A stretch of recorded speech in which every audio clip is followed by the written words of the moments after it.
এটা হচ্ছে সারুটিয়া সরকারি প্রাথমিক বিদ্যালয়। আমার শৈশব প্রাইমারি জীবন এখানেই কেটেছে। 2005 সালে ছিলাম ক্লাস 5-এ। অনেক পরিবর্তন। আমরা যখন ছিলাম তখন ছিল একরকম। আমরা ক্লাস 5-এর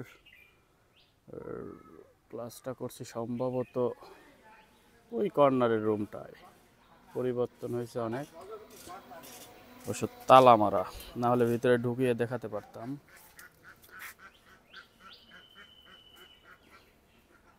আর এই পাশে ছিল হচ্ছে লাইব্রেরি। লাইব্রেরিটা অনেক সুন্দর।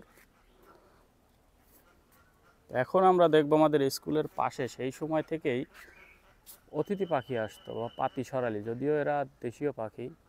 তখন থেকেই আমরা দেখতাম 2005 সাল থেকেই।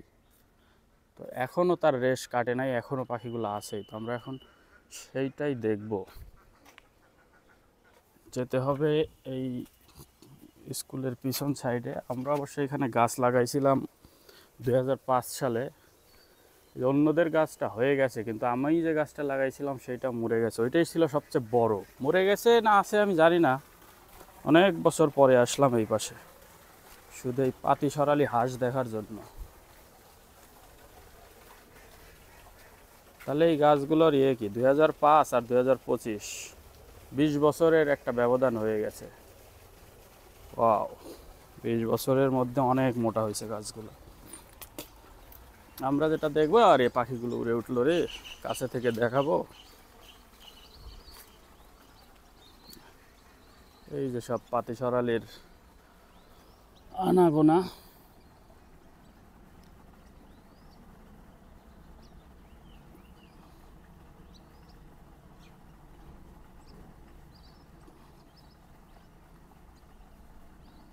মনোমুগ্ধকর পরিবেশ এক কথায়। তো ওরা ভয় পাচ্ছে, আমরা আর এখানে থাকবো না। এখন আমরা যাব গ্রে হেরন দেখতে। আমরা এখন গ্রে হেরনটা দেখব। ওই যে গ্রে হেরনটা, ওরে বাবা, বিগ সাইজ। তো আমরা এখন নেমে আসলাম। ওহো, গ্রে হেরন থাকবে না। ওই যে চলে যাবে, মনে হয় চলে যাবে নাকি, গেল না তো, একদম কাছে চলে আসলো। বাহ, সুন্দর। এগুলো ছিল হলো এই যে এই বাসা ছিল, সবগুলো এই বাসা ছিল, এই বাসা ছিল।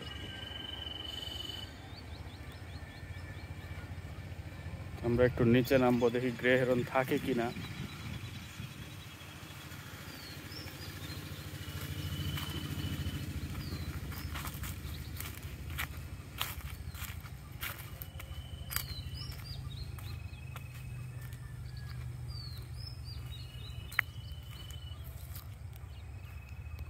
এই যে গ্রে হেরনটা উড়ে উঠলো।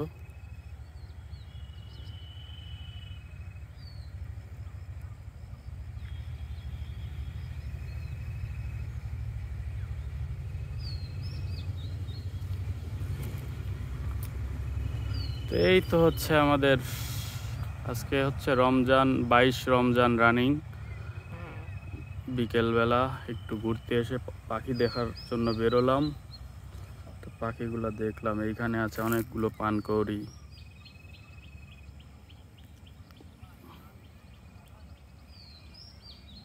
তো বিকেলটা ভালো কাটলো আর কি। এখন ইফতারের সময় হয়ে যাচ্ছে, আমরাও চলে যাব।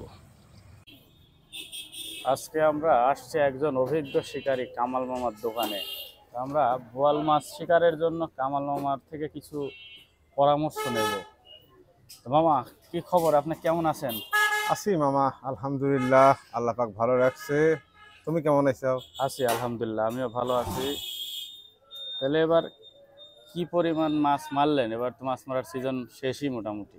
সিজন শেষ আলহামদুলিল্লাহ। এবার যে পরিমাণে মাছ পেয়েছি, আল্লাহ কপালে যতটুকু লিখে রাখছিল অতটুকুনি হয়েছে। ইনশাল্লাহ তে ইনশাল্লাহ। ইনশাল্লাহ আমরা আবার ঈদের পরে, রোজার ঈদের পরে হয়তো 2-4 দিন আমরা একটু আবার, এবার কি আমরা এলাকার মধ্যে থাকবো না এলাকার একটু বাইরে যাব? না আমরা এবার একটু এলাকার বাইরে যেতে যাচ্ছি। সবারই সম্মতি আছে, আমরা অবশ্যই একটু হয় যমুনাতে যাব, নইলে পদ্মা, পদ্মাতে যাব। ইনশাল্লাহ। এই দুইটার যে কোনো একটাই হয়তো আমরা একদিন অবস্থান করব ইনশাআল্লাহ, যদি আল্লাহ হায়াতে বাঁচায় রাখে। বাসায় রাখে। তা আমরা শুনছি পদ্মায় নাকি সব কষা কষা মাছ আছে।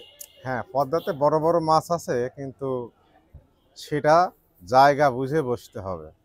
এবং যমুনাতেও আছে বড় বড় মাছ, কিন্তু জায়গা বুঝে বসতে হবে। জায়গা বুঝে না বসলে হবে না। ঠিক আছে। আচ্ছা আচ্ছা, তাহলে আপনার ঈদের কতদিন নাগাদ পরে আর কি যাইতে পারেন, আপনার ইচ্ছা মোটামুটি আছে? ঈদের এক এক সপ্তাহ পরেই, সপ্তাহ পরে, আচ্ছা এক আচ্ছা। সপ্তাহ পরেই ইনশাল্লাহ যাওয়ার নিয়ত আছে।